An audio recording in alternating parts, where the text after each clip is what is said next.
Tonight we're diving into a story that's equal parts heartbreaking and jaw-dropping, a tale of grit, betrayal, and one woman's secret empire built from the shadows of neglect.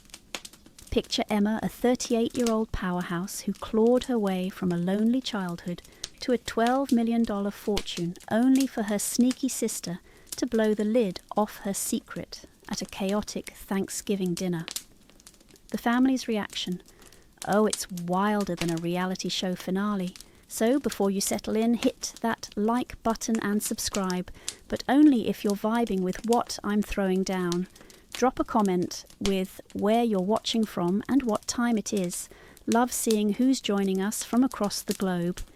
Now dim the lights and let's step into Emma's world together.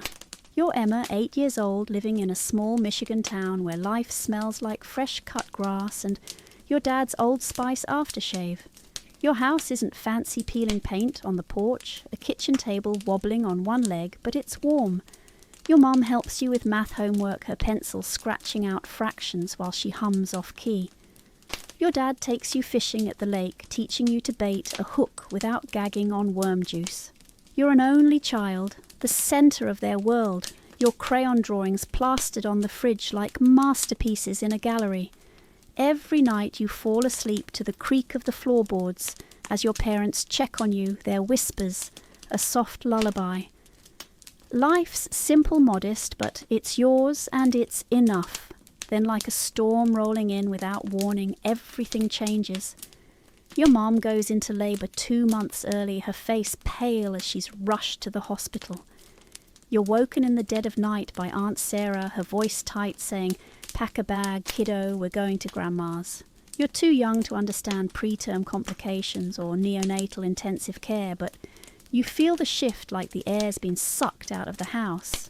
Your sister Lily is born a tiny, fragile thing, all tubes and monitors in a glass box. The hospital becomes your family's new home, and you're left on the outside a kid with a backpack and a vague sense that you don't belong anymore. When Lily finally comes home, the house transforms into a fortress of caution. Bleach and hand sanitizer are everywhere, the sharp chemical smell burning your nose. Your mum, once your homework buddy, is now a full-time nurse, her eyes red from sleepless nights as she hovers over Lily's crib. Your dad, who used to toss you into the air until you squealed, now spends his evenings researching pediatric specialists. Lily's health is a tightrope, and every sneeze, every cough could send her back to the hospital. You're seen as a walking germ factory, a threat to your sister's survival. Catch a cold, you're shipped off to Grandma Rose's house faster than you can say tissue. Forgot to wash your hands, Aunt Sarah's pulling up in her rusty Buick to whisk you away. It's not personal, they say, it's for Lily. But it feels personal, like you're a puzzle piece that no longer fits. You try to be good, to be quiet, to not make waves. You tiptoe around the house, avoiding the creaky floorboard by Lily's room. You stop asking for help with your spelling tests because Mum's always on the phone with doctors. You quit begging Dad for fishing trips because he's too busy fixing the humidifier for Lily's delicate lungs. The fridge once your art gallery is now a shrine to Lily's medical schedules and baby photos. Your drawings end up in a drawer forgotten like last week's leftovers. You're not angry, not yet. You're just invisible, a ghost in your own home haunting the edges of a family that's too busy to see you. Grandma Rose's house becomes your refuge, a cluttered bungalow smelling of lavender and old books. She's a wiry woman with a smoker's rasp and a knack for storytelling, her hands always busy with a knitting needle or a polishing cloth. Her vintage jewellery collection is your escape, a treasure trove of sparkling brooches, tarnished rings and necklaces, with stories etched into their clasps. You spend hours at her kitchen table sorting through velvet-lined boxes, learning the difference between Art Deco and Victorian rhinestone and real gem. Rose teaches you to spot a maker's mark, to feel the weight of quality, to see beauty in the overlooked. Every piece has a life, she says, her eyes crinkling, just like you, Emma. Don't let anyone dull your shine. You cling to those words even as the loneliness grows. Back home, Lily's every milestone a smile, a babble. A shaky step is a family event celebrated with cake and Polaroids. Your milestones. They're afterthoughts. You ace a math quiz and Mum mutters, "That's nice." Honey, her attention on Lily's bottle warmer. You build a model rocket for school and Dad says, "Cool, but keep it in the garage." Lily might be allergic to the glue. You start to wonder if you're allergic to being noticed. The house feels smaller, the walls closing in with every Lily needs this, and Lily can't handle that. You're not allowed to cry about it, crying's for babies, and Lily's got that role locked down. So you swallow the hurt, let it settle in your chest like a stone, and promise yourself you'll find a way to matter someday. School is your proving ground, a place where you can shine without competing for airtime. You're the kid who always has her hand up, who stays late to finish projects, who reads ahead in the textbook just because. Your teachers notice Mrs. Carter calls you a diamond in the rough, and Mr. Lopez slips you extra books to feed your hungry mind. But home is a different story. You bring home a report card full of A's, and it's met with a distracted nod, maybe a good job if you're lucky. Meanwhile, Lily's finger painting, a mess of smudged colours, gets framed and hung in the living room.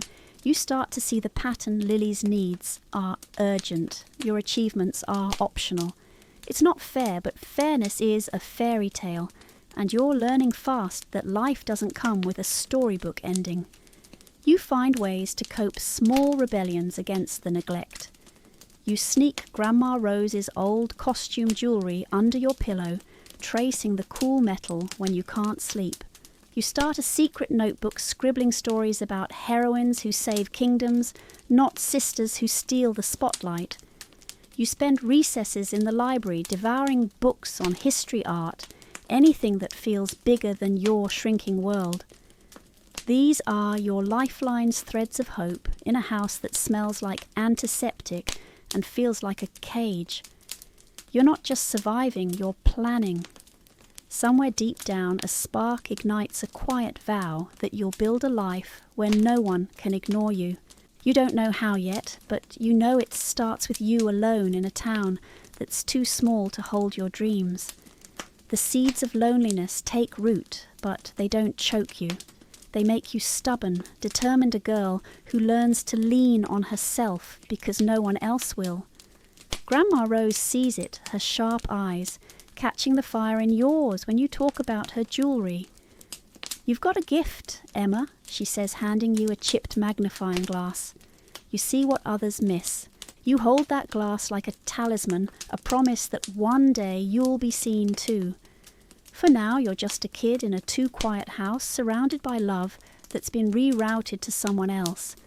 But you're already forging something stronger than steel, a will to rise, to shine, to prove that even the invisible can leave a mark that lasts forever. You're 10 now, and the invisible wall between you and your family has hardened into something you can almost touch. Lily's not a baby anymore. She's a whirlwind of curls, and demands her every sniffle a family crisis. The house revolves around her like she's the sun, and you're just a distant planet orbiting in the cold. Your parents don't mean to push you away, but they do. Mum's always at Lily's doctor appointments, her purse stuffed with medical charts and protein bars. Dad's become a ghost of the man who taught you to fish, his evenings spent Googling paediatric asthma triggers or fixing Lily's special air purifier. You're not sick, so you're not urgent. You're not fragile, so you're not noticed. It's a simple equation, and you're the remainder nobody bothers to calculate. School is still your sanctuary, where straight A's and gold star stickers are proof you exist. You win the 5th grade science fair with a solar-powered toy car, spending weeks in Grandma Rose's garage gluing wires and testing batteries. When you bring home the blue ribbon, you hold it up like a trophy, hoping for a flicker of pride. Mum glances over her eyes, glassy from a sleepless night with Lily. "That's great, Emma," she says, already turning to check Lily's temperature. "Dad's worse," he mutters. "Put it away, kid." Lily's allergic to cardboard dust. Allergic to cardboard dust. You want to scream to ask if they've lost their minds, but you don't. You shove the project in the garage next to the fishing rods you haven't touched in years. The ribbon ends up in a shoebox under your bed, along with your spelling bee certificate and a poem you wrote that made your teacher cry. It's your secret stash of proof that you're more than a shadow. Lily's learning the game, and she's a natural. At 6, she's already figured out how to bend the family to her will. A cough becomes a week off school, a headache gets her out of chores, and a tummy ache means Mom drops everything to make her special broth. You catch her smirking once after faking a dizzy spell to skip a math test, her eyes glinting as Mom tucks her into bed with a teddy bear. You're not fooled, but nobody else seems to notice. Lily's the fragile princess, and you're the sturdy workhorse expected to handle everything without complaint. You try to call it out once, whispering to Dad that Lily's fine, that she's playing them. He snaps, "Don't be jealous, Emma. She's not like you. Not like you." The words sting, carving a deeper hole in your chest. You're not sure what they mean, but you know they hurt. At 12, you pour your heart into the school talent show, practicing Bridge Over Troubled Water on the piano until your fingers ache. You imagine your family in the front row clapping like they used to when you were little. You spend weeks perfecting every note, your teacher beaming as you nail the bridge. The night of the show, you scan the auditorium, your heart pounding. They're not there. You play anyway, the music pouring out like a plea, and the crowd gives you a standing ovation. Backstage, you check your phone, nothing. Later, you learn they stayed home because Lily had a slight fever. 2 weeks later, they all pile into the car for Lily's flute recital, where she squeaks through Twinkle, Twinkle, Little Star and gets a bouquet of daisies. You sit in the back, clapping politely, your talent show program crumpled in your pocket. You don't cry. You've learned tears don't change anything. Home feels like a museum dedicated to Lily's existence. Her baby shoes are displayed on the mantel, her mediocre report cards pinned to the fridge like Nobel Prize certificates. Your room is your fortress, a cluttered haven of books and dreams. You've started collecting old library books on art history, their pages yellowed and smelling of dust. You lose yourself in stories of Renaissance painters and ancient craftsmen, people who made beauty out of nothing. Grandma Rose's jewellery collection is still your escape, and you spend weekends at her house cataloguing her treasures with a precision that surprises even her. You write down every detail, silver filigree chipped emeralds, a locket with a stranger's initials. It's not just jewellery, it's history stories of people who loved and lost just like you. Rose watches you, her hands steady as she polishes a brooch. You've got an eye for this kid, she says. Someday you'll turn dust into gold. You don't know what she means, but you hold on to it, a lifeline in the dark. Lily's manipulations grow bolder. She forgets her inhaler to get out of gym class, then miraculously recovers for sleepovers with friends. She fakes a sore throat to extend a history project deadline, and Mom writes a note without blinking. You're expected to pick up the slack cleaning the kitchen, folding laundry, even helping Lily with her homework when Mom's too tired. You do it, not because you want to, but because saying no feels like shouting into a void. You're starting to see Lily not as a sister, but as a thief, stealing time and love that should have been yours. The resentment simmers, but you bury it, channeling it into your studies. You ace every test, join the math club, volunteer at the library, anything to build a life outside the house. You're not just surviving anymore, you're strategizing, laying bricks for a future where you won't need their approval. Your parents aren't cruel, not exactly. They still buy you birthday presents, though they're usually practical socks, a calculator, once a coat 2 sizes too big. They show up to parent-teacher conferences, nodding as your teachers rave about your potential, but their eyes glaze over their minds on Lily's next appointment. You overhear them once whispering in the kitchen about how Emma's fine, she's strong as if strength is a curse. You want to scream that strong doesn't mean unbreakable, that you're still a kid, that you need them too. But you don't. You've learned that needing them is like needing rain in a drought, pointless. Instead, you lean harder on Grandma Rose and Aunt Sarah, the only ones who seem to see you. Sarah sneaks you candy bars and calls you champ.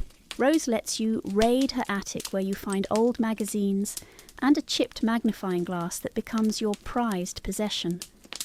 By 14, you're not the same kid who fished with Dad or drew pictures for the fridge.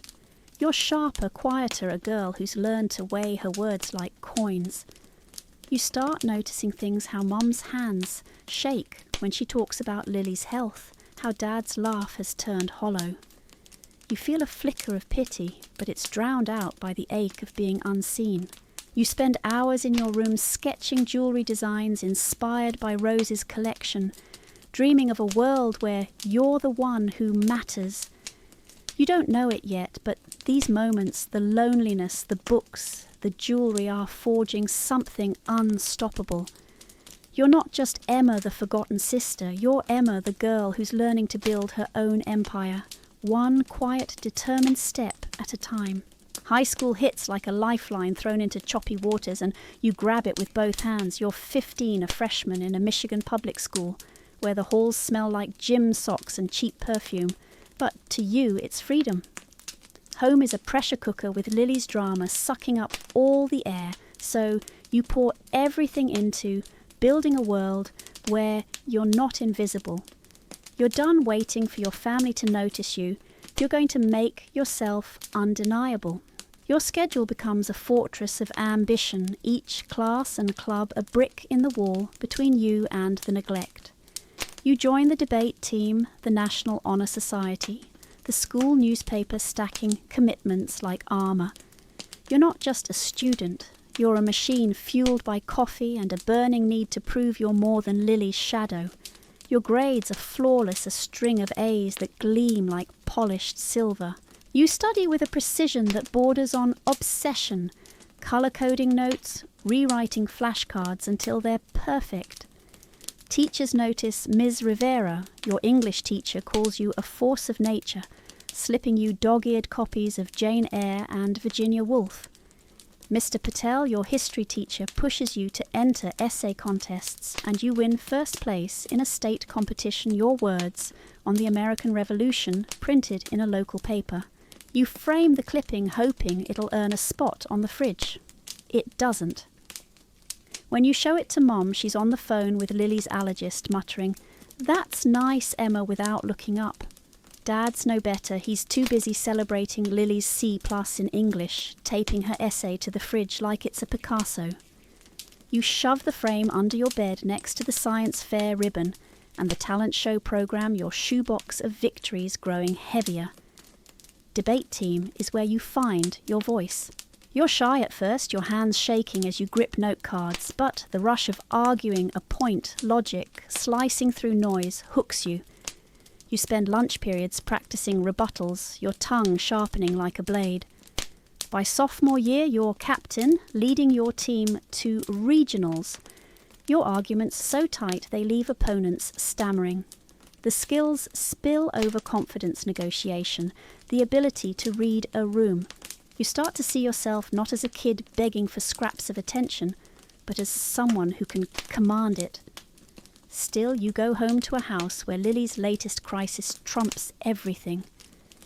She sprains her ankle at cheerleading practice, and it's a week of ice packs and family sympathy. You win a national debate trophy, and Dad says good job while scrolling through Lily's doctor's email. You smile, nod, and swallow the sting. Money's tight at home, so you get a part-time job at Carol's Diner, a greasy spoon downtown where the coffee's burnt and the jukebox skips. Carol, the owner, is a broad-shouldered woman with a laugh like a foghorn and a heart bigger than her meatloaf platters. She really sees you, slipping you extra fries and asking about your day. When you tell her about your debate win, she hangs your trophy photo behind the counter, right next to her bowling league plaque. It's the first time your achievement has been displayed anywhere, and you choke back tears blaming the onions she's chopping. The diner becomes your second home, the clink of dishes, and Carol's banter, a balm for the silence at your real one. You save every paycheck, not for clothes or concerts, but for a future you can't yet name. Lily's reign continues her manipulations, now a family ritual. She faints during gym to skip a mile run, and Mom rushes to school with a juice box and a lecture about overexertion. She loses her homework, and Dad helps her rewrite it while you're left to tackle your AP calculus alone. You catch her once practicing her sick face in the bathroom mirror, her lips pale with concealer, her eyes drooping for effect. You want to call her out, to expose the charade, but you know it's pointless. The family's wired to believe her, to orbit her every whim. So you retreat your bedroom, a bunker of books and dreams.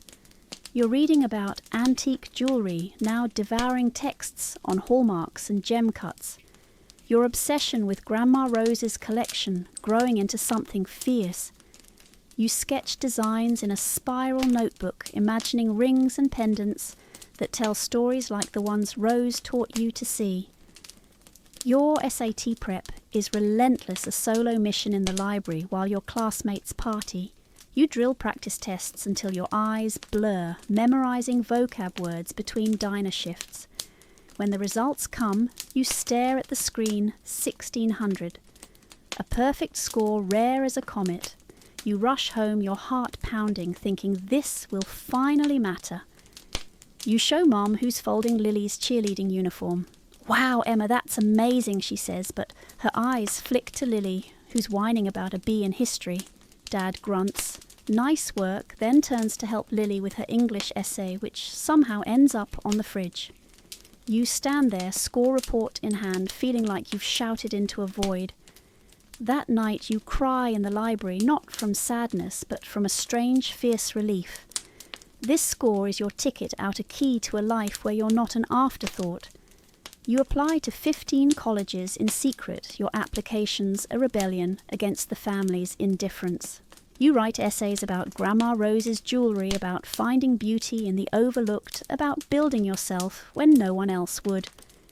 Acceptance letters flood in Harvard, Yale, Michigan, each with scholarships that make your head spin. The University of Michigan offers a full ride, and you choose it not just for the prestige, but for the distance, close enough to visit Rose, far enough to escape. When you tell your family, they're distracted planning Lily's JV cheerleading banquet. Mom says Michigan's great honey while packing Lily's pom-poms. Dad nods, proud of you, but he's checking his phone for Lily's coach's email. You don't care anymore. You're not begging for their pride, you're taking it for yourself. The night before you leave for college, you sit in your room surrounded by packed boxes and the weight of 18 years. You open your shoebox of victories, the science fair ribbon, the debate trophy photo, the SAT score printout. They're not just mementos, they're proof you survived. You think of Grandma Rose, her magnifying glass still in your bag, and Carol, who slipped you a $50 bill for snacks at the diner. They're your real family, the ones who saw you when your parents couldn't. You look at Lily's room across the hall, her cheerleading trophies gleaming under fairy lights, and feel a pang, not jealousy, but pity. She's trapped in a cycle of need while you're breaking free. You close the shoebox, zip your suitcase, and make a silent vow you'll build a life so bright no one can ignore it, not even them. You're 18, a freshman at the University of Michigan, and the campus feels like a new planet. Sprawling lawns, lecture halls, buzzing with ideas, and nobody whispering about Lily's allergies. For the first time, you're not defined by your sister's shadow or your family's neglect. Aunt Sarah drives you to move-in day, her Buick rattling with your boxes, while your parents stay home for Lily's cheerleading tryouts. Sarah helps you unpack cracking jokes about dorm food and slipping you a bag of homemade cookies. When she leaves, you stand in your tiny room, the cinder block walls bare but brimming with possibility. This is yours, a life you've earned a chance to be seen. Grandma Rose sends you off with $500 scraped together from her social security checks. The envelope arrives with a note, "For my shining girl. Make them notice you." You cry over it, not because it's money, but because it's proof someone believes in you. You deposit it, carefully vowing to use it for textbooks, not fritter it away on pizza or frat parties. You're not here to coast, you're here to build. You declare a double major in art, history and business, a nod to your love for Rose's jewellery, and a practical plan to turn passion into power. Your classes are a revelation. Professors dissect Renaissance craftsmanship one day, corporate strategy the next. You soak it up, your hands shooting up in seminars, your notes a rainbow of highlighters. You're not just learning, you're thriving. Your dorm becomes a sanctuary, a place where Lily's drama can't reach. You pin up sketches of jewellery designs inspired by Rose's collection and a photo of you and Carol at the diner, her arm around you like a proud mum. You make friends Jess, a sarcastic bio major, who shares your coffee addiction, and Malik, a business student who nerds out over marketing stats. They don't know about your family's favouritism and you don't tell them. You're not that girl here. You're Emma, the one who aces group projects, who argues art theory over late-night tacos, who laughs without checking if it's allowed. You join the entrepreneurship club, pitching ideas for a vintage jewellery app, and the feedback lights a fire in you. This is what it feels like to matter. Back home, nothing's changed. You visit for Thanksgiving, and it's like stepping into a time warp. Lily's now a high school junior, flunking half her classes, but still the family's golden child. She's transferred colleges twice each move, a crisis your parents fund without blinking. Your summa cum laude graduation from high school went unnoticed, overshadowed by Lily's latest cheerleading drama. You sit at the dinner table picking at mashed potatoes while Mom frets over Lily's stress headaches, and Dad praises her C in sociology like it's a Nobel Prize. You mention your 4, RO GPA, and Mum says, "That's nice, Emma," her eyes on Lily's plate. You don't push it. You've learned their attention is a currency you'll never earn. After graduation, you land a job at a prestigious auction house in Detroit, cataloguing estate sale items. It's not glamorous, think dusty basements, endless spreadsheets and coffee that tastes like regret. But it's a foot in the door and you're ready to kick it open. Your childhood obsession with Grandma Rose's jewellery gives you an edge. While others skim through costume pieces, tossing them into bins, you linger feeling the weight of a brooch, checking clasps for maker's marks. Your colleagues call you picky. You call it instinct. You spend lunch breaks reading about antique jewellery from Georgian mourning rings to Art Deco diamonds, your old magnifying glass from Rose, always in your bag. The work is grueling, long hours, sore eyes, and a boss, Mr. James, who barely remembers your name, but you love it. Every piece is a puzzle, a story waiting to be told just like you. You live frugally in a one-bedroom apartment, the kind with creaky floors and a radiator that clanks like a drunk percussionist. Your furniture's thrift store chic, your meals ramen with a side of ambition. You save every spare dollar not for luxury, but for opportunity. You're still sending Rose small checks to cover her meds, a thank you for the $500 that got you here. Your family assumes you're scraping by, and you let them. At Sunday dinners, when you bother to show up, they talk over you, Lily's college transfers dominating the conversation. Emma's at some antique shop, Dad says, like, it's a hobby, not a career. You smile, say nothing, and slip a Victorian cameo ring onto your finger, its carved coral, gleaming. They don't notice. You're still invisible, but now it's a choice, a shield, while you build something they can't touch. The auction house is your proving ground, a place where your eye for detail starts to shine. You're tasked with sorting through boxes of estate jewellery, most of it junk plastic beads, chipped glass, tarnished brass. But you treat every piece like it's a treasure cataloguing, with a precision that makes your co-workers roll their eyes. You learn the rhythm of the job spot, the fakes flag, the potentials move fast, but don't miss anything. You're not just sorting, you're hunting, chasing the thrill of discovery. Your first big win comes during a late shift, when you pull a tarnished pin from a pile of costume junk. It's heavy, the clasp, intricate, and something about it feels right. You stay up all night cross-referencing hallmarks, and by morning you're sure it's a rare Edwardian piece. You show it to Mr. James, expecting a shrug. Instead, he squints, nods, and says, "Good catch, Emma." It sells for $8,000, and your name starts to carry weight. You lean into the work, taking online courses in gemology on weekends, your laptop glowing in your dim apartment. You learn about refractive indices, about spotting synthetic stones, about the history of every cut from rose to radiant. You're not just a cataloguer anymore, you're a detective piecing together clues in metal and stone. Mr. James notices giving you more responsibility, trusting you with higher value lots. You're still the youngest in the room, the one they underestimate, but you're learning to use that. You listen, you watch, you learn the game. Clients start asking for you by name, impressed by your knack for spotting what others miss. You're not rich yet, your bank account's more hope than zeros, but you're building something solid, something yours.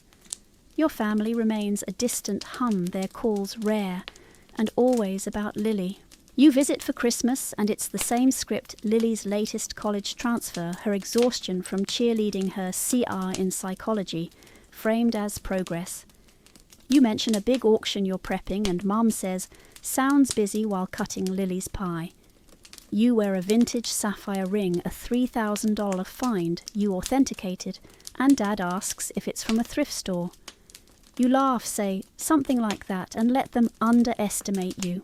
It's easier this way, keeping your world separate, your success a secret they're too distracted to see. You're not just surviving anymore, you're carving a path one gem at a time toward a future so bright it'll blind them all.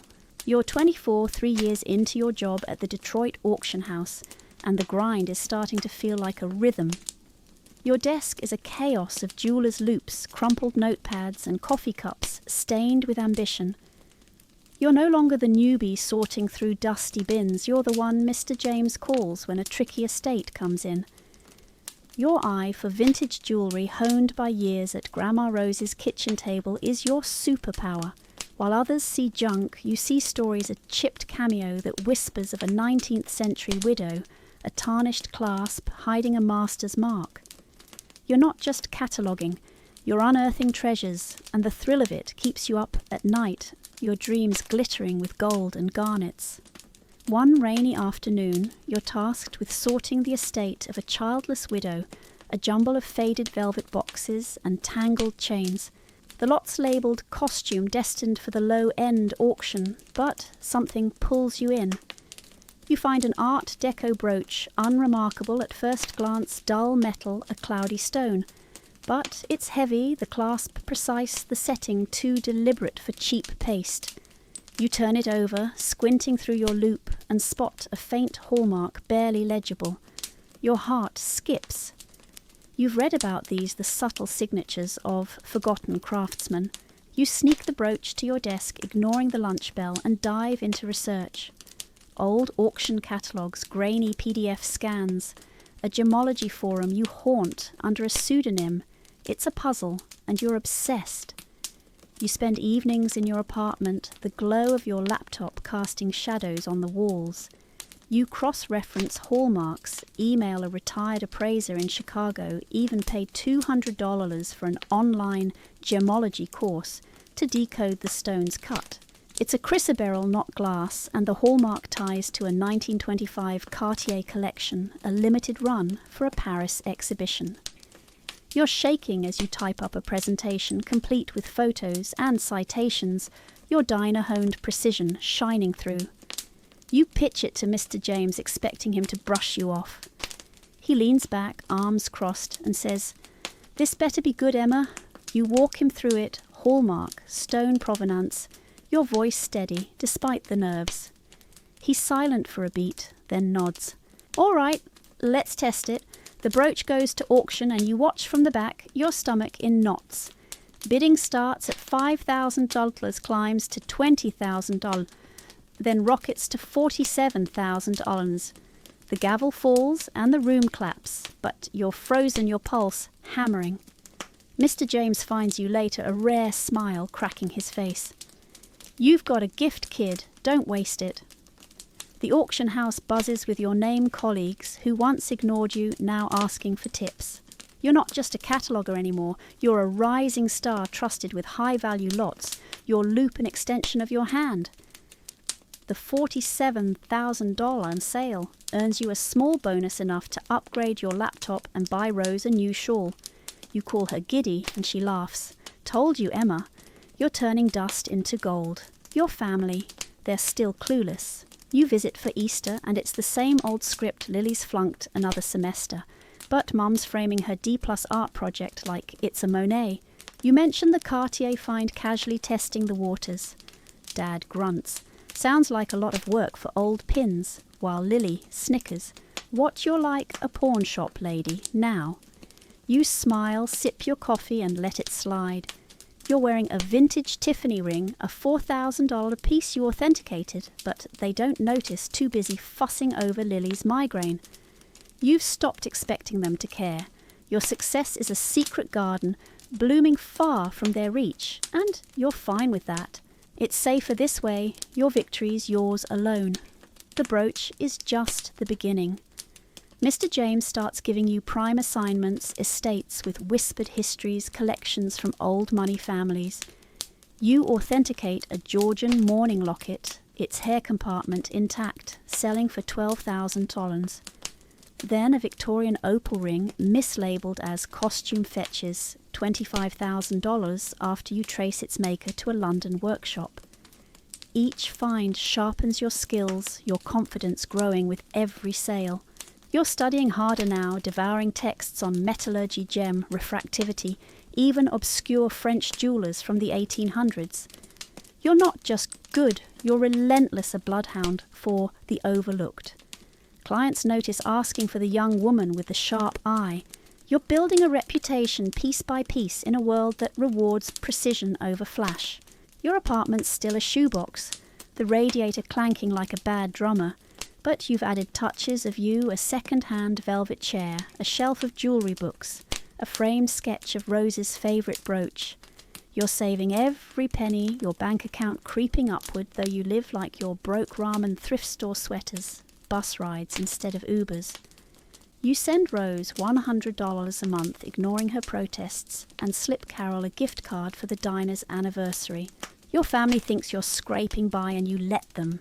At Sunday dinners when you show up, Lily drones on about her latest college transfer, her C in marketing a family triumph. You nod play along your $6,000 Patek Philippe watch hidden under your sleeve.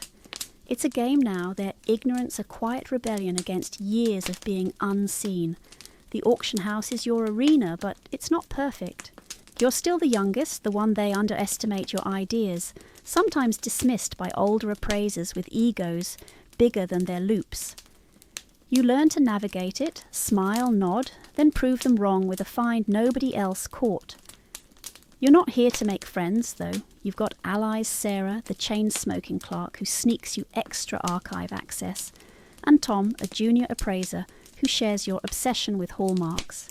The work is exhausting, late nights, sore eyes, the pressure of missing $1 million piece, but it's yours. Every sale, every nod from Mr. James is a brick in the empire you're building, one nobody can take away. You start dreaming bigger. You're not content with cataloguing, you want to authenticate, to be the one who names the treasures. You're sketching business plans in your notebook ideas for an authentication firm, though the thought makes your stomach lurch. It's a risk a leap from the safety of a paycheck to the wilds of entrepreneurship. But the brooch, the locket, the ring, they're proof you can do it. You're not just Emma, the forgotten kid from Michigan. You're Emma, the woman who sees what others miss, who turns dust into gold, just like Rose said. You don't know it yet, but the next estate, the big one, is coming, and it's going to change everything. For now, you keep hunting your loop in one hand, your ambition in the other, ready to seize whatever sparkles in the dark. You're 26, a rising star at the Detroit auction house, your name whispered in the right circles. The dusty basements and endless spreadsheets are still your battlefield, but now you're leading the charge. Mr. James trusts you with the big estates, the ones with locked safes and whispered pedigrees. Your desk is a war zone of loupes, reference books, and post-it notes scribbled with hallmarks. You've got a reputation for spotting the unspottable, for turning junk into headlines. Last month you authenticated a mislabeled Edwardian sapphire pendant that sold for $33,000, and the client, a Chicago heiress, sent you a handwritten thank you note. You pinned it to your fridge as small rebellion against the memory of Lily's C+ essays hogging that space. You're not just good anymore, you're indispensable, and the thrill of it is better than any drug. Then comes the Rothschild estate, a beast of a job that makes your heart race. It's old money, European aristocracy, the kind of collection that could hide a masterpiece or a scandal. You're assigned to the jewellery lot, a maze of velvet trays and tarnished silver. Most of it's standard pearl chokers, gold bangles, but one piece stops you cold, an Art Nouveau necklace, its enamel chipped, its clasp bent.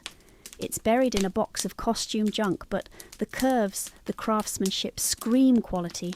You feel it, that prickling instinct you've honed since Grandma Rose's kitchen table. You slip it into your pocket not to steal, but to protect, and spend your lunch breaks digging. You're a bloodhound now, sniffing out clues in grainy auction records and French jewellery archives. You barely sleep your apartment, a mess of coffee mugs and open laptops, but you don't care. This is your shot. After weeks you crack it. The necklace is a lost piece by René Lalique, a French master crafted for a 1901 exhibition. Only 3 were made, and this one's been off the radar for decades. You write a report meticulous as a surgeon with photos provenance, even a sketch of the original design. Mr. James reads it, his eyebrows climbing, and says, "If you're right, Emma, this is huge." The necklace goes to auction, and you watch breathless as bids climb past 100,000, then 200,000 $. It sells for $238,000, a record for the house. The room erupts, and Mr. James claps you on the shoulder, a rare gesture. "You're wasted here," he says, half joking. "Start your own shop." You laugh, but his words stick a seed planting itself in your mind. The sale earns you a $5,000 bonus, enough to pay off your gemology course and buy a decent suit. You send Rose $200, ignoring her grumbling about charity, and treat Carol to dinner at a real restaurant, not her diner. Your family! They're still in the dark. You visit for Lily's birthday, and it's the usual circus. Lily's dropped out of her 3rd college, but Mum's gushing over her entrepreneurial spirit. You mention the Lalique sale testing the waters, and Dad says, "Sounds like a lucky break," while Lily rolls her eyes, muttering old necklaces. Gross. You smile, your $8,000 Cartier brooch pinned to your sweater unnoticed. You're used to it. Their ignorance is your armour, letting you build in peace. But Mr. James's words keep circling, "Start your own shop." It's terrifying, a cliff you're not sure you're ready to jump off, but the idea won't leave you alone. You take the leap at 27, emptying your savings $12,000 and taking a $50,000 loan to rent a tiny office above a Chinese restaurant downtown. The place smells like fried rice and regret, with peeling wallpaper and a desk that wobbles, but it's yours. You call it sterling authentication, a nod to Rose's favourite silver brooch. The first months are brutal. You're alone, no staff, no safety net, just a laptop, a loop, and a phone that doesn't ring enough. Loan payments loom like storm clouds, and you ration ramen to stretch your budget. You cold call auction houses, email estate lawyers, lean on every contact you've made. Doubt creeps in. Maybe you're not ready. Maybe you're just the kid who got lucky with a brooch. But then you think of Rose, her chipped magnifying glass, her voice saying, "Don't let anyone dull your shine." You keep going. Your break comes 6 months in, when a Chicago lawyer hires you to authenticate a Victorian brooch collection. You fly out your suit, crisp your nerves electric. The lot's a mess, 50 pieces, most mislabeled, but you spot 2 rarities, a gold filigree brooch by Castellani and a diamond piece by Giuliano, both Italian masters. You work 18-hour days cross-referencing hallmarks, emailing European appraisers your hotel room a war zone of notes and Red Bull cans. The report you deliver is a masterpiece, and the collection sells for $400,000 your commission, a life-changing $86,000. The lawyer spreads your name, and suddenly your phone's buzzing collectors, auction houses, even a New York dealer who calls you the jewelry whisperer. You pay off half your loan upgrade, your loop, and buy a proper safe for your office. Sterling authentication isn't just surviving, it's soaring. You're not flashy with the money. You move to a slightly better apartment, still modest, with a couch that doesn't sag and a coffee maker that doesn't spit rust. You drive a used Volvo, reliable but subtle, and splurge only on tools, a high-end microscope, a UV light for gem testing. Your wardrobe's still thrift store chic, but you wear vintage jewellery like a secret code, a $10,000 Tiffany pin one day, a $15,000 Georgian ring the next. You're building an empire, but you're still Emma, the girl who learned to thrive on scraps. Your family doesn't suspect a thing. At Sunday dinners, when you drag yourself there, Lily's whining about her startup idea, a t-shirt business that's mostly her buying logo tees at Target. Mum and Dad nod like she's Steve Jobs while you're still at that antique shop. You let them think it your $20,000 Patek Philippe watch, tucked under your cuff, their cluelessness, a quiet victory. The work consumes you, but you love it. You're authenticating for private collectors, now flying to Chicago, Boston, even London, once your suitcase stuffed with reference books. You're not just spotting treasures, you're telling their stories, linking a locket to a duchess or a ring to a forgotten poet. Every piece is a puzzle, and you're the one who solves it. You're hiring now, interviewing gemology grads, looking for someone with your hunger. The Chinese restaurant downstairs sends you free dumplings, a nod to the fancy lady upstairs. You laugh, but it's a reminder you're not invisible anymore. You're Emma, the woman who turned dust into gold, and the world's starting to notice. But home, that's another story, and the cracks in your secret are starting to show. You're 29, and sterling authentication is no longer a scrappy startup above a Chinese restaurant. It's a name that carries weight, a go-to for Midwest collectors and estate lawyers hunting for hidden gems. You've moved to a proper downtown office, sleek glass walls, a secure vault, and a coffee machine that doesn't taste like despair. You've hired Jenny, a gemology grad with a sharp eye and a sharper wit, who handles the overflow while you chase the big fish. Your reputation is spreading, with offices opening in Chicago and New York, each a milestone you celebrate quietly with a glass of cheap wine and a call to Grandma Rose. You're travelling constantly, private jets to meet Manhattan heiresses, red eyes to authenticate a baroness's estate in Cleveland. Your life is a whirlwind of loops, contracts, and the electric thrill of spotting a masterpiece in a pile of junk. Your company's niche is surgical finding, misidentified treasures others overlook.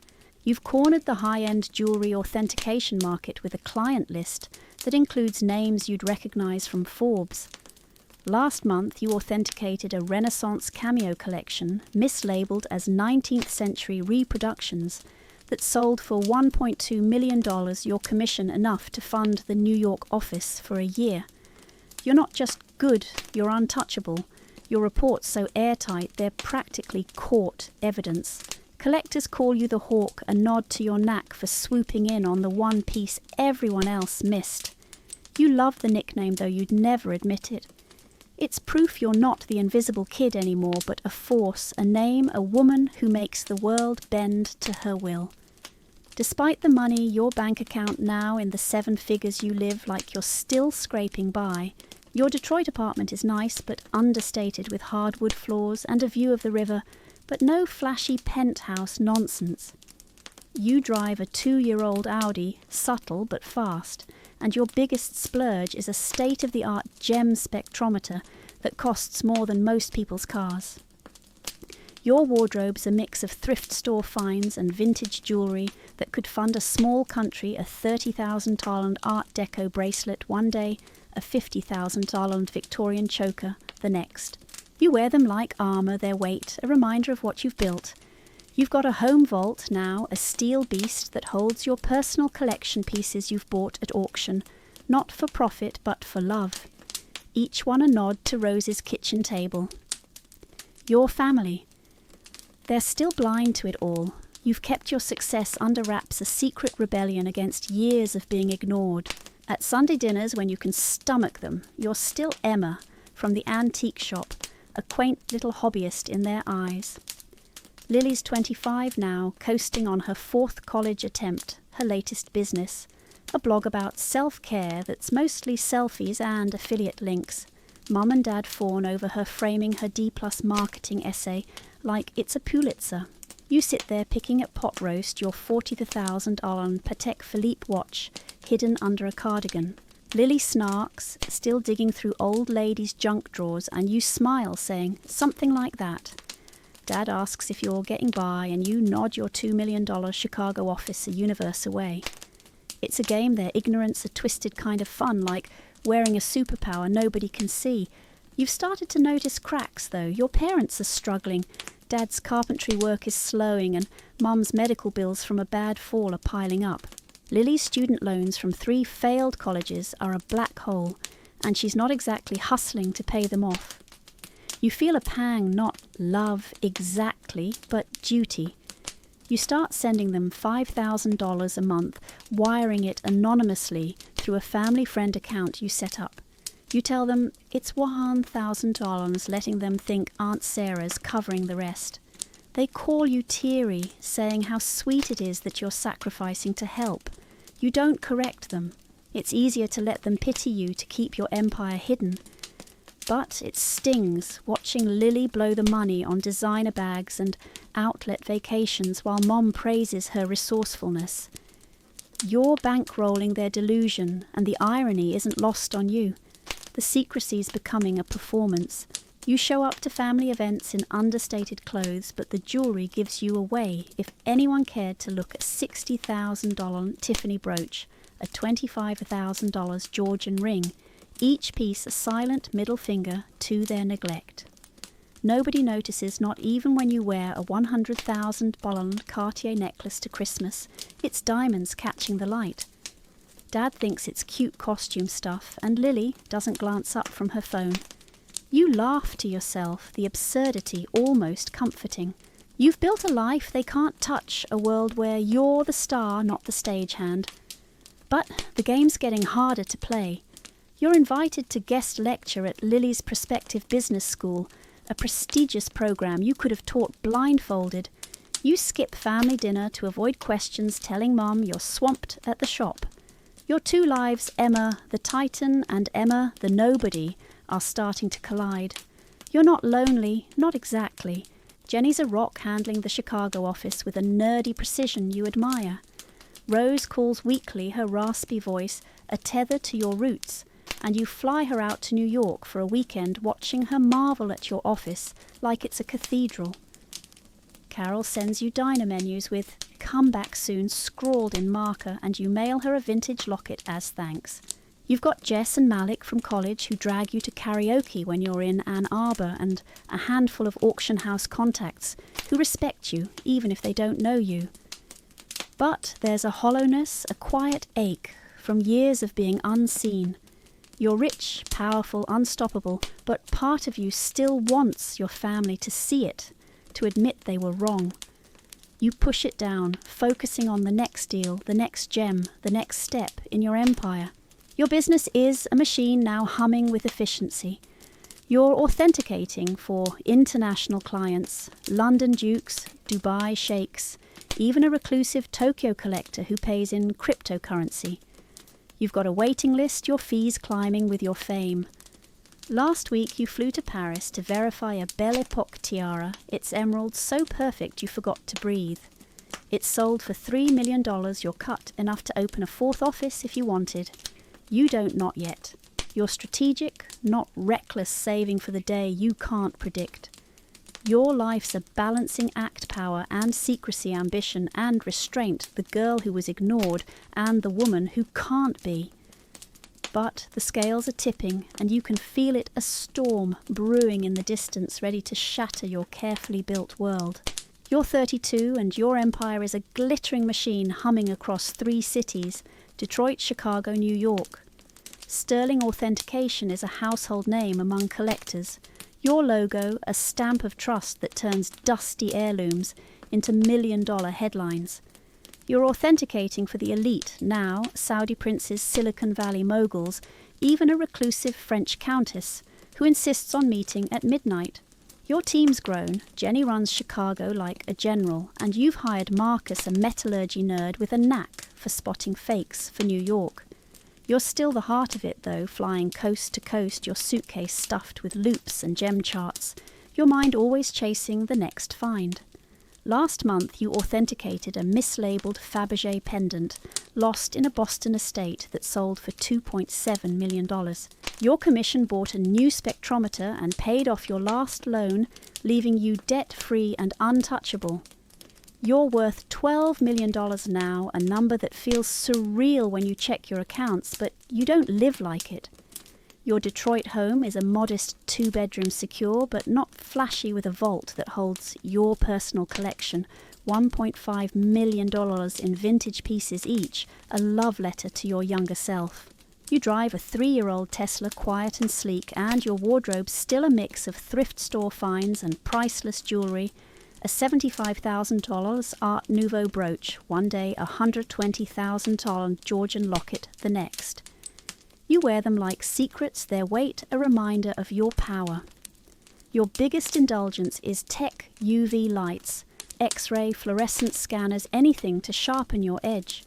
You're not chasing wealth for its own sake. You're chasing control, the kind you never had as a kid. Your family's still oblivious, locked in their Lily-centric universe. You've kept your fortune hidden, a private middle finger to their years of neglect. Sunday dinners, when you can't dodge them, are a surreal performance. Lily's 28, floundering through a wellness coaching gig that's mostly Instagram reels and free yoga samples. Mum and Dad treat her like a visionary, hanging her blurry vision board in the living room like it's fine art. You're still Emma from the antique shop, a quaint footnote in their story. Lily mocks your junk jewellery job, and you nod your $150,000 Cartier ring, catching the light unnoticed.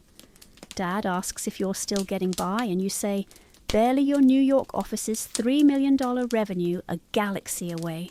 It's almost funny, their blindness, a shield you've polished to a shine. You've been supporting them for years, sending $5,000 a month through your family friend account, claiming it's $1,000 to keep them from sniffing around. They're struggling. Dad's carpentry job's dried up Mum's physical therapy for a herniated disc eats their savings, and Lily's loans from 4 failed colleges are a bottomless pit. You upped the payments to $7,000 when Lily announced her MBA plan, a decision that stings as you watch her blow it on outlet Gucci bags and Tulum retreats. Mom calls her driven, and you bite your tongue, the irony sharp enough to cut. They pity you, thinking you're sacrificing your shop girl wages to help, and you let them. It's easier than explaining, safer than exposing the truth. But it's wearing thin, the lie a tightrope you're tired of walking. You're starting to pull back. You skip more dinners, claiming work trips, which isn't entirely false. You're in London one week, Dubai the next, authenticating collections that make your heart race. You guest lectured at Lily's prospective business school, a top-tier program. And the irony wasn't lost on you. You, the antique shop sister, teaching MBAs about valuation, while Lily's application essay rambled about self-love branding. You didn't tell your family, dodging their calls with vague texts. Your 2 lives, Emma the Titan and Emma the Nobody, are straining at the seams. You wear a $200,000 Patek Philippe watch to a rare family brunch, and Mum thinks it's a knockoff saying cute Emma, but don't waste money on fakes. You laugh, but it's hollow, the secrecy less fun than it used to be. You're not alone, though. Grandma Rose is your anchor, her weekly calls a lifeline of raspy laughter and stories about her old brooches. You fly her to Chicago for a weekend, showing her your office, And she tears up saying, "I knew you'd shine." Carol sends you diner specials in the mail scrawled with "Miss You Champ." Jenny and Marcus are your work family, bantering over gem scans and late-night pizza. You've got Jess and Malik who drag you to dive bars when you're in Ann Arbor, and a few auction house allies who respect your hustle. But there's a void, a quiet ache from carrying your success alone. You want to scream it sometimes to make your family see the empire you've built, but you don't. Not yet. It's too raw, too risky, like handing a lit match to someone who doesn't know it. Burns. Your business is a beast demanding every ounce of you. You're authenticating a Mughal emerald ring for a Singapore collector, a $4 million deal that keeps you up for 3 days straight. You're negotiating with a Paris auction house. You're French rusty, but your confidence razor sharp. You're not just a player, you're a kingmaker, your reports dictating what's treasure and what's trash. Clients fly you first class, but you still pack your own lunch, a habit from diner days. You're disciplined, not reckless, saving millions for a future you can't quite picture. You're not chasing gold anymore, you're chasing legacy, a name that'll outlast you, like the craftsman you admire. The tension's building, though, a storm you can't outrun. You're sending more money home, $7,000 a month, and it's starting to feel like bloodletting. Lily's MBA acceptance comes and Mom calls, gushing about her genius, while you're in a Tokyo hotel verifying a Meiji-era pearl set. You congratulate her, your voice flat, knowing your money's paving her path. You're invited to a family barbecue, but you decline, citing a client meeting. You're protecting your world, keeping it separate, but it's exhausting. You wear a $250,000 Tiffany necklace to a rare coffee with Aunt Sarah, and she squints saying, "Fancy beads, M." You smile, but the weight of it, all the money, the lies, the loneliness, is heavier than any gem. Something's got to give, and deep down you know it's coming, a reckoning you can't avoid forever. You're 35 and the Thanksgiving table is a battlefield, though nobody knows it yet. Your empire. Sterling Authentication is a juggernaut with offices in Detroit, Chicago, and New York, and a reputation that echoes from London to Hong Kong. You're worth $12.4 million, your name a golden ticket in the world of high-end jewellery. You've just authenticated a Renaissance sapphire parure for a Dubai sheikh, a $5 million deal that cemented your status as the best in the game. Your life is a whirlwind of private jets, secure vaults, and the quiet thrill of turning forgotten gems into fortunes. But here in your childhood home in Michigan, you're just Emma, the antique shop girl picking at dry turkey while Lily holds court. The house smells like it always has burnt sage and Lysol, a shrine to Lily's delicate health. Mum's struggling with a herniated disc, her face tight as she passes the cranberry sauce. Dad's quieter than usual, his carpentry jobs barely covering their bills. Lily 31 is basking in her MBA acceptance, her voice loud as she brags about networking at a bar near campus. You've been bankrolling them for years, $7,000 a month, funneled through your family friend account, though you claim it's $1,000 to keep them off your trail. They think you're scraping by, sacrificing for them, and you let them. It's a lie you've worn like a second skin, but tonight it's chafing the weight of their ignorance heavier than the $300,000 Cartier choker around your neck. Mum couldn't cook this year, her back too bad, so you offered to cater hiring a high-end firm from Detroit that costs more than their annual income. The spread is obscene truffle, mashed potatoes, herb-crusted rack of lamb, a dessert table that looks like a patisserie exploded. You told them it was a friend's discount, and they believed you too distracted by Lily's chatter to question it. The food's a hit, though Lily snarks about store-bought stuffing her plate, piled high with your $200 a pound charcuterie. You smile, say nothing. Your $400,000 Patek Philippe, watch glinting under the chandelier. You're used to this, playing the pauper while wearing a king's ransom, their blindness a game you've mastered. Dinner's loud, the usual mix of Lily's self-aggrandizement and Mum's fretting over her stress migraines. Dad's half listening, carving seconds of lamb like it's his last meal. You're quiet, your mind split between the table and a Hong Kong auction you're monitoring remotely. A rare Belle Epoque tiara you authenticated is up, expected to hit $3 million, and you need to confirm the sale.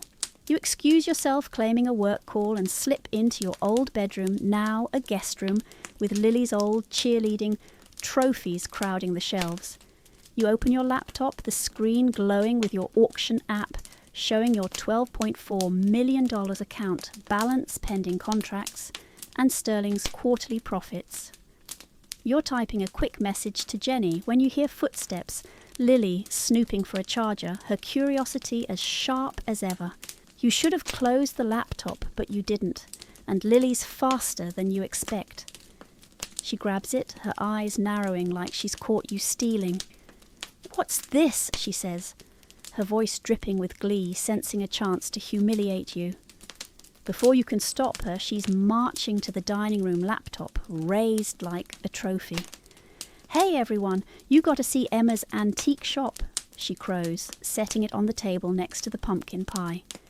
The screen's still open, your wealth laid bare, $12, $4 million in assets, a $2 million tiara sale, pending Sterling's logo blazing across the top.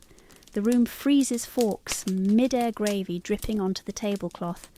Mum's eyes widen, Dad's mouth hangs open, and Lily's smirk falters as the numbers sink in. Silence shatters into chaos. Mum's the first to break, her voice a screech. "Emma, what is this?" "You've been letting us struggle while you sit on millions." Dad's red-faced, slamming his fist on the table. "Selfish. You're selfish hiding this while we're drowning. Lily's the worst, her face twisting as she jabs a finger at you. You owe us. I deserve a share. You can't just hog it all. The accusations fly like shrapnel. You're cruel. You're greedy. You've betrayed them." Years of resentment pour out, their voices overlapping in a furious symphony. You try to speak to explain the $7,000 a month, the catering, the years of swallowing their neglect, but they're not listening. Mom's crying, Dad's shouting about family loyalty, and Lily's demanding a trust fund, her MBA dreams now a beach house fantasy. You stand your chair scraping the floor and something snaps. The quiet girl who tiptoed around Lily's crib is gone. You let it rip, your voice steady but lethal. Struggle. "I've been sending you $7,000 a month for years while Lily buys Gucci and you frame her D's. I built this from nothing while you ignored my A's, my trophies, my life. You chose her every time and now you're mad. I didn't beg for your applause. The room goes still. Your words a guillotine." Mum gasps, Dad blinks, like he's been slapped, and Lily's mouth opens, no sound coming out. You grab your laptop, your coat, and walk out, their voices chasing you. Mom's wails, Dad's curses, Lily's shrill demands. The door slams and you're in your Tesla, driving into the Michigan night, your heart pounding but your head clear. You're done hiding. The fallout's coming, you know it. Your phone's already buzzing, texts, voicemails, a storm you can't outrun. You glance at the Cartier choker in the rear view, its diamonds catching the streetlights, and feel a strange calm. You've spent years building a fortress, and they've just breached the walls. But you're not the kid who cried in the library anymore. You're Emma, the hawk, the woman who turns dust into gold. Whatever comes next, you'll face it on your terms. No apologies, no masks. The game's over and the real fight's just begun. You're driving through the Michigan night, the hum of your Tesla, the only sound as your phone lights up like a fireworks show, 47 missed calls, 200 texts, a digital avalanche from the Thanksgiving explosion. Mum's messages swing from guilt trips. How could you lie to us, to outright rage? You let us suffer. Dads are clipped, demanding you explain yourself like you're a kid, caught stealing cookies. Lily's the worst, her texts, a mix of venom and greed. You owe me a cut, Emma. I'm your sister. You silence the phone, your hands steady on the wheel. The 300 Sears and Cartier choker, still warm against your neck. The chaos feels distant like a storm you've already outrun. You're not shaking, you're not crying. You're free and it's terrifying. Back in Detroit, your apartment is a fortress, but it can't block the fallout. By morning, your inbox is a war zone, relatives you haven't seen in years, cousins who never called all piling on with accusations or veiled pleas for cash. Aunt Sarah's the only one who texts support proud of you, kid. They don't deserve you, but the rest, it's a feeding frenzy. Lily takes it public, posting a Facebook rant about your hidden millions, painting herself as the victim of your selfish hoarding. She leaves out the $7,000 monthly transfers, the catered Thanksgiving, the years of her blowing your money on outlet Chanel. The post goes viral in your small town, racking up 300 shares comments from strangers calling you a greedy snob. You don't respond. You've learned silence is a weapon and you wield it like a blade. Your parents escalate, showing up at your Detroit office unannounced, Lily in tow like a spoiled general. They bang on the glass doors, Mom clutching her back, brace Dad's face red, Lily waving her phone like it's a warrant. We're family. Emma, you can't shut us out, Mom shouts while Lily demands a trust fund for fairness. You watch from the security feed, your stomach twisting, but your resolve iron. You've prepared for this, your building has a protocol. Security escorts them out, their voices echoing down the street, and you add them to the no-admit list, a move that feels like cutting a limb, but leaves you lighter. Jenny in the office hands you a coffee and says, "They're unhinged." You okay? You nod, but the truth is you're not sure. You're untouchable in business, but family cuts deeper than any gem. The harassment doesn't stop. Fake emails flood your company's customer service line, Lily posing as concerned clients with wild claims. Emma's a fraud. She stole my grandmother's ring. You trace them to her IP address. Your tech guy shaking his head at her sloppiness. Relatives send letters, some begging, others threatening to expose you to the press. A distant uncle calls slurring about a loan for his failing car lot. You issue a legal notice through your attorney, a cease and desist that quiets the worst of it, but the damage is done. Your small-town roots, once a quiet anchor, are now a minefield. You change your personal number, reroute your mail, and install extra cameras at your apartment. You're not scared, but you're tired the weight of their entitlement, heavier than any vault. Lily doubles down, starting a GoFundMe for her education, claiming you abandoned her. It raises $2,000 before you report it as fraud, attaching proof of your $7,000 monthly transfers. The platform shuts it down and her followers turn, calling her a grifter. Mom tries to rope Grandma Rose into the fight, calling her to talk sense into you. Rose shuts it down, her voice sharp over the phone. Emma's the only one who's ever cared about me. You made your bed. You fly Rose to Detroit the next week, and she hugs you so tight you feel like a kid again. "You're my gold, Emma," she says, her hands trembling as she shows you a new brooch she's saved for you. You cry then, not for your family, but for the one person who's always seen you. You cancel the monthly transfers, the $7,000 spigot, turned off with a single email. Mum sends a voicemail sobbing that they'll lose everything without you, but you don't budge. You've bled enough. Lily posts cryptic Instagram stories hinting at betrayal, with selfies in knockoff sunglasses, but the likes dwindle. Dad sends a letter, not an apology, but a lecture about family duty, as if you owe them for ignoring you for decades. You shred it, the sound of the machine, a small catharsis.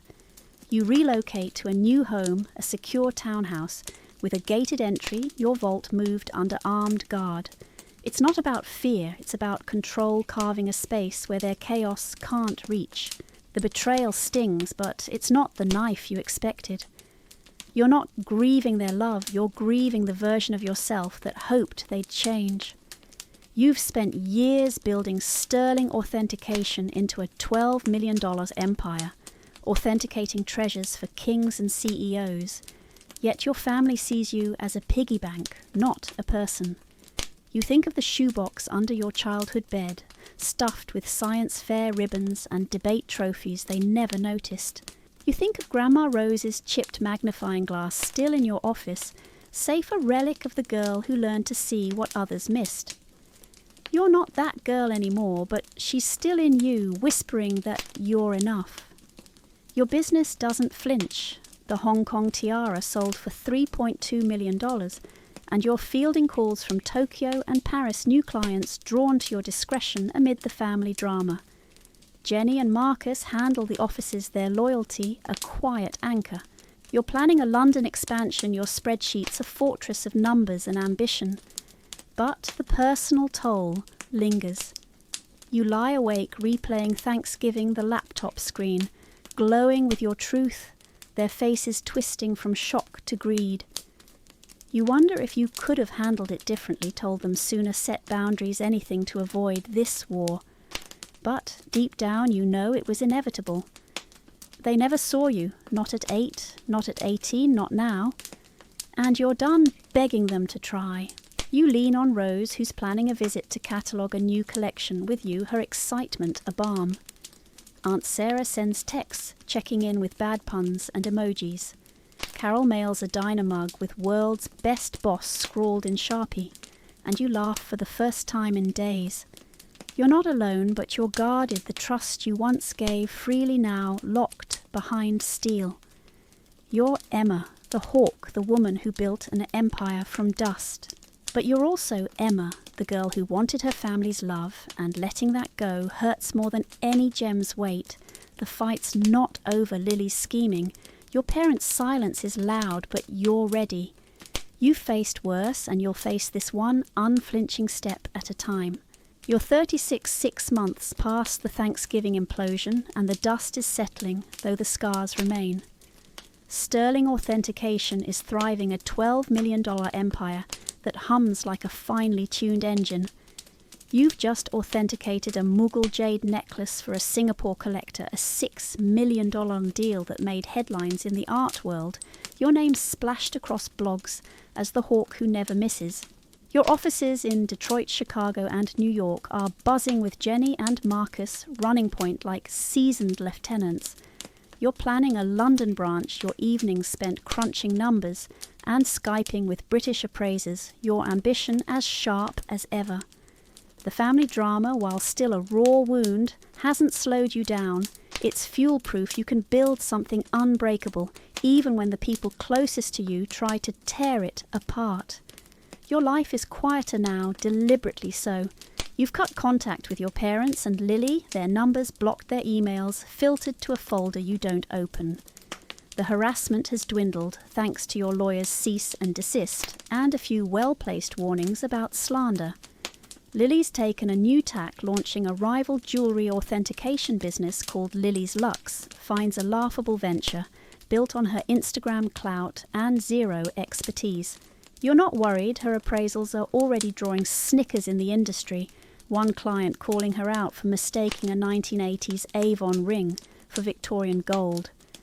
You shake your head, almost pitying her, but you're done cleaning up her messes. Let her flounder. You've got bigger battles. Your parents have gone quiet, their last message, a stilted email claiming they never wanted your money, a lie so blatant you deleted it without replying. You heard through Aunt Sarah, they're telling relatives you turned your back on them, spinning a tale of betrayal to save face. It stings, but not like it would have a decade ago. You're not the kid begging for their pride. You're the woman who built an empire without it. You've started therapy, a practical choice, not a desperate one.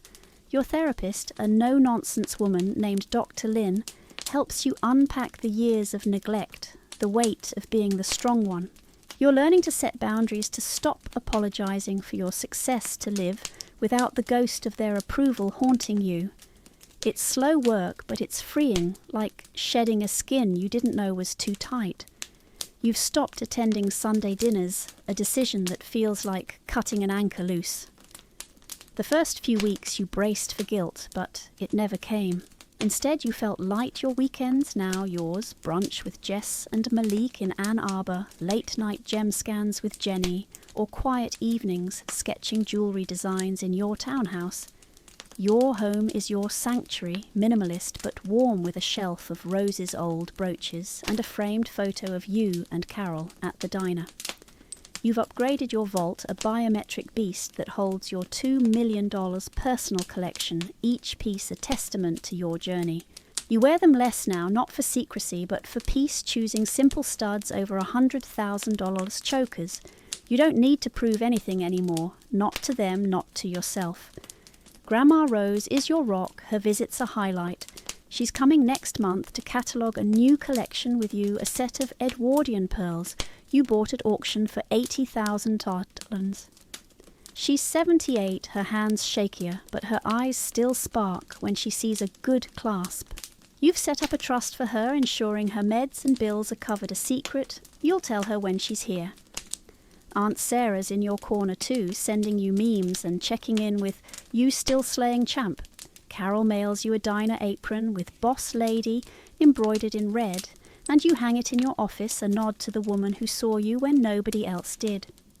Your team, Jenny Marcus, and a new hire, Proya, a gemology prodigy, is your work family, their loyalty a quiet strength. You're not alone, but you're careful your trust, hard-earned after years of betrayal. Your business is a beacon, drawing high-profile clients who value your discretion. A Tokyo museum hires you to verify a Meiji-era tiara, a $4 million project that cements your global reach. A New York heiress flies you out to authenticate her grandmother's emerald set, and you spot a rare Cartier piece mislabeled as costume selling for $1.8 million. Your reports are bulletproof, your fees climbing with your fame. You're not just authenticating, you're shaping the market, your word, deciding what's treasure and what's trash.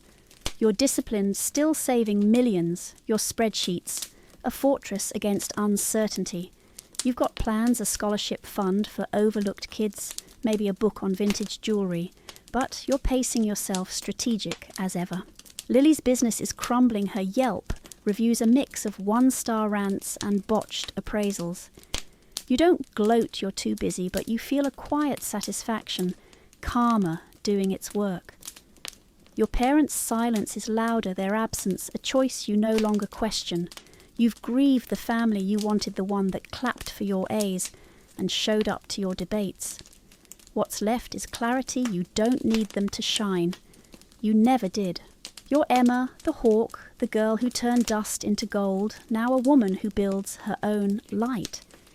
Your therapy sessions are teaching you to embrace that, to live authentically, no masks, no apologies. You're not just surviving, you're soaring your heart lighter with every step. Rose's visit looms a warmth you're counting on. You've planned a weekend of cataloguing coffee and her raspy stories, a reminder of where you started. You're sketching again, designs inspired by her old lockets, dreaming of a sterling jewelry line someday. Your life feels full, not perfect, but yours, built on your terms. You glance at the chipped magnifying glass on your desk, Rose's gift from decades ago, and smile. It's a relic of the invisible girl, now a talisman for the woman who sees everything. The world's noticing you now, clients, collectors, even a documentary crew sniffing around for a feature. You're ready to let them see, not for validation, but because you've earned it. The past is behind you, the future wide open, and for the first time, you're not afraid to step into it. You're standing in your Detroit office, the late afternoon sun glinting off the glass walls, as you unpack a crate of Edwardian pearls for Grandma Rose's visit. Sterling authentication is a titan, its $12 million empire, a testament to your relentless drive. You've just closed a $7 million deal authenticating a Baroque pearl tiara for a London museum, your name now whispered alongside Sotheby's and Christie's. Your team, Jenny Marcus Priya, moves like a well-oiled machine cataloguing gems while you field calls from Tokyo and Dubai. The family fallout, 6 months old, feels like a distant fire, its embers cold, but the scars still tender. You've built a life that shines without their approval, and as you hold a pearl locket, its clasp worn smooth by time, you feel a quiet peace. You're not just Emma the hawk, you're Emma whole, unapologetic, free. The mail arrives, and among the usual contracts is a package from Rose, small and heavy, wrapped in brown paper. You slice it open, expecting another brooch for your collection, but find a velvet box and a letter in her spidery handwriting. Your heart catches. You weren't expecting this until her visit next week. The letter reads, "Dear Emma, I've been collecting these for you since you were a girl, knowing you'd make something extraordinary. You were never invisible to me. This is for the girl who was never seen. Now let the world see you shine. Love, Rose." Inside the box is an Art Deco necklace, its diamonds and emeralds blazing under the office lights, the craftsmanship screaming rarity. Your hands tremble as you inspect it, your loop confirming what your gut already knows. It's a one-of-a-kind piece from a 1920s royal collection, easily worth $3 million. You call Rose your voice thick, but she's coy, saying only, "I've got more stories when I get there." You spend the night researching your office, a cocoon of coffee and archives. The necklace is a boucheron made for a Danish princess in 1923, lost after a palace auction in the 50s. Rose must have hunted it down through her old dealer contacts, saving pennies from her social security to gift you this. The gesture breaks something open in you, not pain, but gratitude, a flood of love for the woman who saw you when nobody else did. You wear the necklace, its weight grounding you, and decide its fate before dawn. You won't keep it or sell it for profit. You'll auction it using the funds to start a scholarship for kids like you, overlooked, hungry, ready to rise. You call your auction house contacts, pitching the boucheron as a centerpiece for their spring sale. They're skeptical until you send photos and provenance, then they're scrambling to feature it, sensing a headline. You work with your lawyer to set up the scholarship fund, naming it the Rose Sterling Grant for students who shine in the shadows. It'll cover tuition books, even living expenses for high schoolers with big dreams and small chances, the kind of kids who hide their A's in shoeboxes. You're not doing it for glory, you're doing it for the girl who cried in the library, who swore she'd make a mark. The auction house agrees to promote the scholarship, tying it to the necklace's story, and suddenly, you're not just authenticating gems, you're crafting a legacy. The auction is set for 3 months out, and you dive into prep, your days a blur of appraisals and scholarship planning. You're still running, sterling authenticating a $2 million Venetian glass bead set for a Chicago collector, your focus razor sharp. Lily's Lux Finds is imploding her Yelp page, a graveyard of 1-star reviews calling her a scam artist. You hear through Sarah she's begging mom and dad for startup cash, but they're tapped out, their savings gutted without your transfers. They've stopped spinning their Emma betrayed us tale, the town's gossip, moving on to fresher scandals. You don't care, not out of spite, but because they're no longer your orbit. Your world is Rose, Sarah, Carol. Your team, the clients who trust your eye. You're not lonely anymore. You're full, your heart stitched together by the people who matter. Therapy with Dr. Lynn is steady, a space to unpack the necklace, the scholarship, the girl you were. You're learning to live without the need to prove yourself, to let your success breathe. You skip family events entirely, no guilt, no apologies. Rose arrives next week, and you've planned a quiet weekend, cataloguing pearls, sipping coffee, laughing over her stories. You've bought her a first-class ticket, a surprise she'll grumble about, but secretly love. Sarah's driving up too, bringing her bad puns and a bottle of cheap wine. Carol's mailing a diner pie, insisting it's better than your fancy auction food. Your townhouse is ready, the guest room set with Rose's favourite quilt, a nod to her bungalow days. The auction looms and the buzz is electric. Art blogs are calling the boucheron the find of the decade, speculating it could hit $4 million.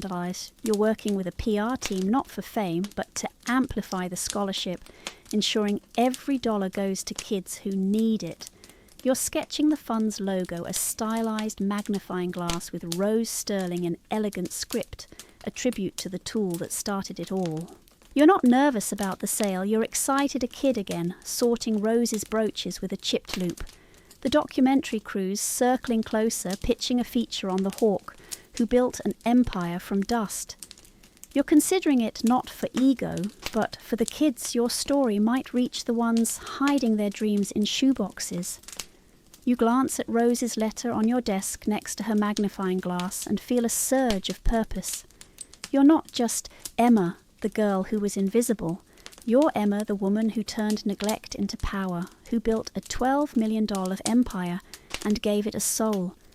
The necklace, the scholarship, the life you've carved, they're your answer to the years of silence. You're proof that the overlooked can outshine the stars. Rose's words echo, "Let the world see you shine." You're ready not just for the auction, but for whatever comes next. The future's yours, and it's dazzling, a gem you've cut with your own hands, ready to light up the dark